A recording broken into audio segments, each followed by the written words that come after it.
Well, hi everyone. This is a great turnout. Thank you so much for taking part of your day to join us at the library today. My name is Carrie Norwood, and I work for the Chicago White Sox. How many of you have heard of the White Sox before? Great. There we go. How many of you have gone to a White Sox game before? Okay.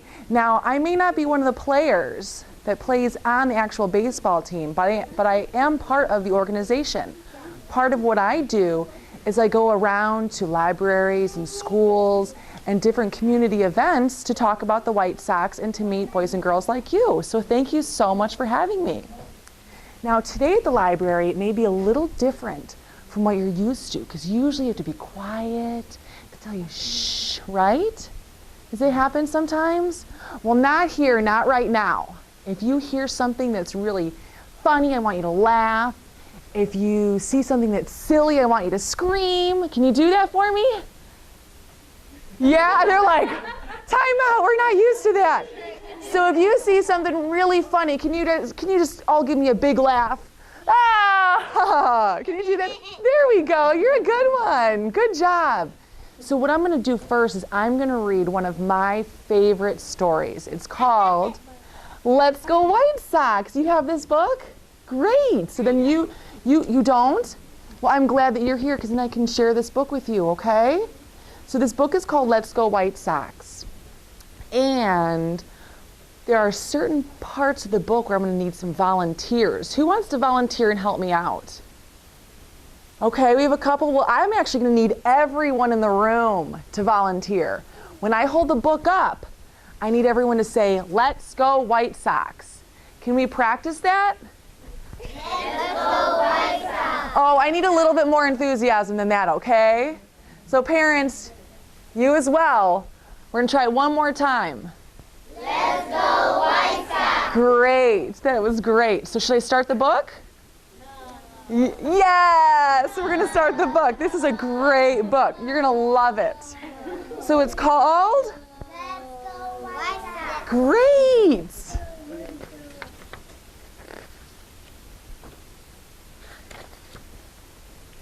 It was a beautiful day for baseball on Chicago's South Side. Chicago White Sox fans from all over the area were on their way to the ballpark. Southpaw, the Chicago White Sox mascot, joined many White Sox fans aboard the L train. As they arrived at the stadium station, fans cheered. Let's go White Sox. There we go. Great job. Ready for the game, White Sox fans walked from the train station to the ballpark. Everyone was excited about seeing the home team in action. A father and son waved to Southpaw and cheered. Let's go White Sox. It was now time for batting practice. The team was dressed in their black practice jerseys. Each player took a turn in the batting cage. After receiving a few helpful hints from Southpaw, a player hit several balls out of the park, and the player said, Let's go White Sox. Great. After batting practice, the ballpark grounds crew went to work. With great pride, they quickly prepared the field for play. One man wheeled away the batting cage, while another man raked the infield. As the grounds crew worked, they cheered. Let's go White Sox. Great. You guys are so good at that. White Sox fans made their way to the concession stands. One family stopped for peanuts, popcorn, and a White Sox pennant. As the family headed back to their seats, they cheered. Let's go White Sox. It was now time to meet the White Sox players. As each player was announced, they ran out of the dugout and stood on the third base line. Southpaw walked down the third base line and greeted each player with a high five. The players said, Let's go White Sox. The umpire yelled, "Play ball!" and a batter stepped up to the plate. It was now time for the first pitch. The White Sox pitcher stepped on the pitcher's mound and delivered a perfect fastball. The umpire called strike one, and the game was underway. There was a festive atmosphere in the ballpark as the White Sox fans were enjoying a great day of baseball and fun. One family stood up and started a White Sox cheer. They yelled, Let's go White Sox! It was now time for the 7th inning stretch and the singing of Take Me Out to the Ball Game. Take me out to the crowd. Buy me some peanuts and Cracker Jack. I don't care if I ever get back. You know what? I think we have a song of that. Should we play it?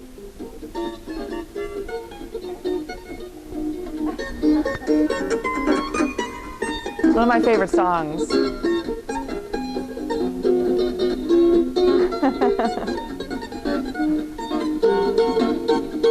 3 strikes, you're out at the old ball game.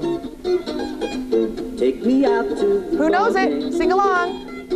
Take me Out to the crowd. Buy me some peanuts and Cracker Jack. I don't care if I ever get back. Oh, it's root for the White Sox. They don't win, it's a shame. Or it's 1, 2, 3 strikes, you're out at the old ball game. Great. You guys heard that song before? It is sung during the 7th inning stretch. You haven't heard it? Well, I'm so glad you were able to come here and hear the song for the first time. Valerie, number 15. If you have never heard that song before, it is sung during every single Major League Baseball game during the 7th inning stretch. So not just the White Sox, but all of the teams. Let's get back to the book. Southpaw invited some of his closest friends to join him on top of the White Sox dugout as he led the crowd in song. Afterwards, White Sox fans cheered, Let's go White Sox! With the game tied in the bottom of the 9th inning, a White Sox player hit a deep fly ball over the right field fence. Home run! Several fans tried to catch the home run ball, and the crowd cheered, Let's go White Sox! Everyone celebrated the thrilling White Sox victory. After the game, fans walked through the parking lot and made their way back to the train station. Once Southpaw returned to his bedroom, he crawled into bed and thought about all the fun he had at the ballpark. Let's go White Sox! Great job, everyone. Did you enjoy the book? Yeah! Great. Now, who is the main character of the book? Who could just yell it out? The mascot, and what's his name? Southpaw. Now, Southpaw was supposed to be here already, and I'm a little nervous that he got lost. I don't know why, but I'm kind of hoping that he's wandering around the library at he should have been here. So maybe if we start chanting his name, maybe he'll hear us. Do you think that may work? Let's try it, okay? Should we start chanting Southpaw? Southpaw, Southpaw, Southpaw, Southpaw, Southpaw. Come on, louder, louder. He needs to hear you. Southpaw, Southpaw. Come on, moms. Yay! There he is. Ladies and gentlemen, boys and girls, here's Southpaw.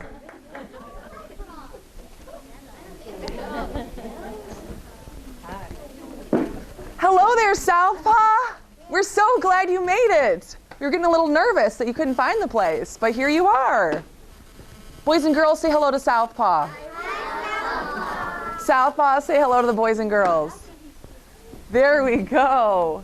Great. Now, you all did such a wonderful job volunteering with the last story that we need 2 more volunteers for this story. Who would like to help Southpaw? Okay, there we go. So come on up. Come over this way. We need 1 more person. Don't be shy. We have you come over here.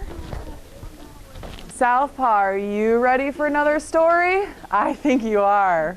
Okay. Now this story is called Stand Tall, Southpaw. And it is revised from the book Stand Tall, Molly Llewellyn by Patty Lovell. Southpaw looked like a giant as he stood next to his dog.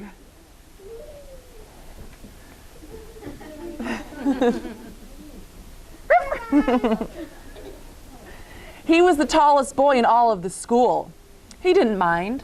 His grandma had told him, "Walk as proudly as you can, and the world will look up to you." So he did.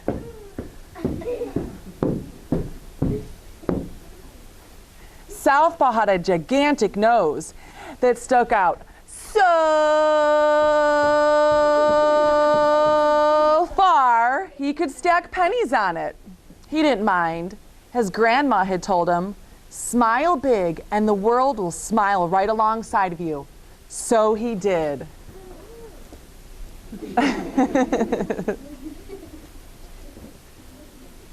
Southpaw had a voice that sounded like a bullfrog being squeezed by a slimy snake.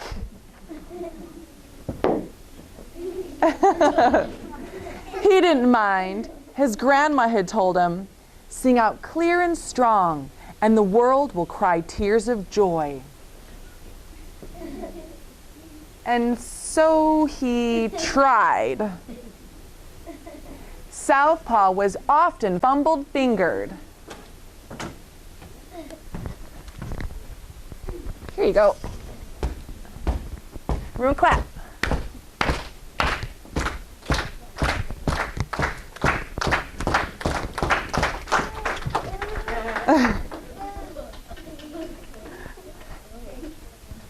He didn't mind. His grandma had told him, "Believe in yourself and the world will believe in you too." So he did. And then Southpaw had to move to a new town. He'd say goodbye to his grandma and all of his friends and start a new school. Bye, Southpaw. Enjoy your new school. Everyone say goodbye. Now, boys and girls, we have a new student that's going to be starting very soon. His name is Southpaw. And when he gets here, I hope everyone is nice and treats him like a great friend. And here he is. Here is Southpaw, our new student. Welcome.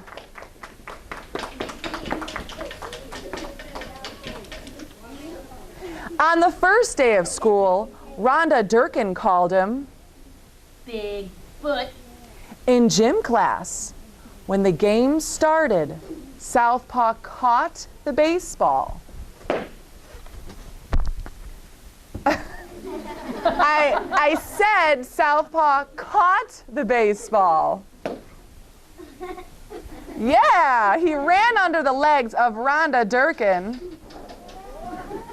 tagged home plate, and made the out. All of the children thought, "Wow, he's good." And Rhonda Durkin felt very foolish. On the second day of school, Rhonda Durkin called him Big-nosed green boy. Southpaw took out his pennies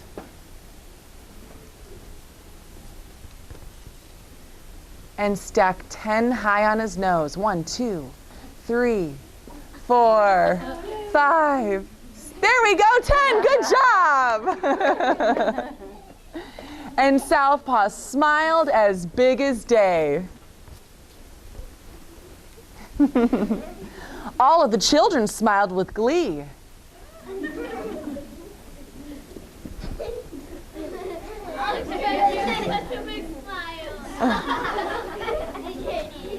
And Rhonda Durkin felt very foolish.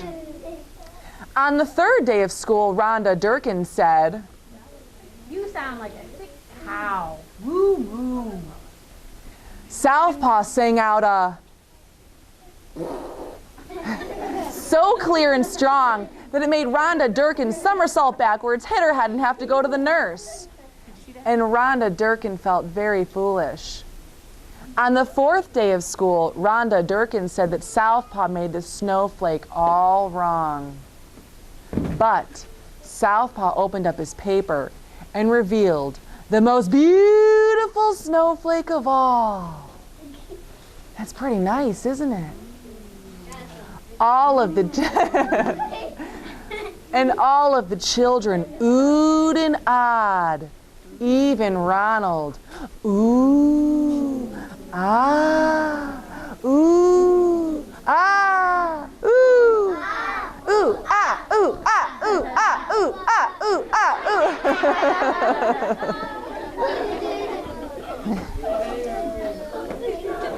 Isn't he silly? On the 5th day of school, Rhonda Durkin brought Southpaw stacking penny for his nose and smiled at him.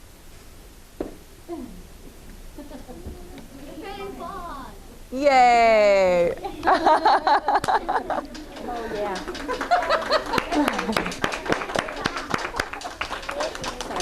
That was perfect. That night, Southpaw took out a pencil and paper and wrote a letter to his grandma. Dear Grandma, I wanted to tell you that everything you told me was exactly right. Love, Southpaw.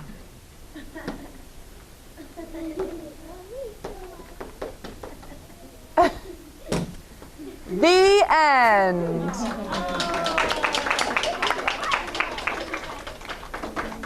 Well, boys and girls, we hope you enjoyed the story. Did you all like the story? Yeah. Great. Let's hear it for our 2 volunteers. Great job. Thank you. You can sit back down. I will take these. Thank you. Thank you.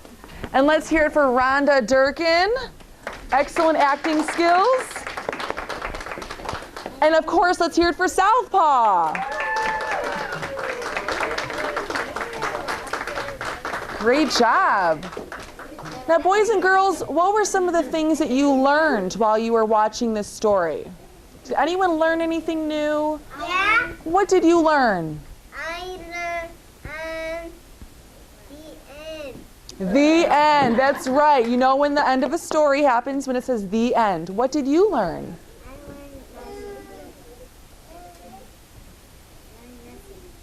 Okay, what did you learn? I learned is being nice and happy, even though somebody gets mean to you, just ignore them. That's right. He said to be nice to everyone. That is wonderful. That's great. Now, one thing that I learned is that you should always believe in yourself. And I also learned, look at Southpaw. He's the tallest boy. He is much different looking from everyone else, right?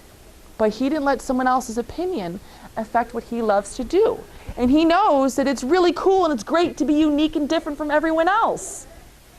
So these are all lessons that we should take back to us at home and when we're at school, that we should all be nice to each other, no matter our differences, okay? Can you all do that? All right.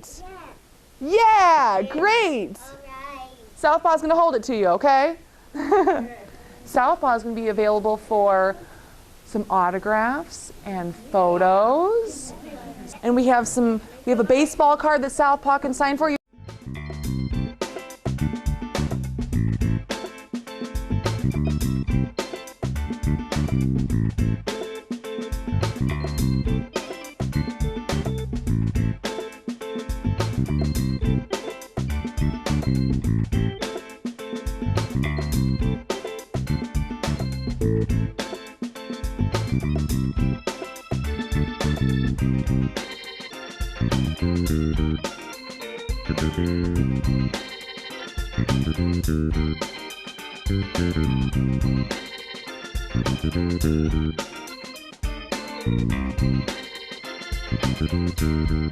Thank you.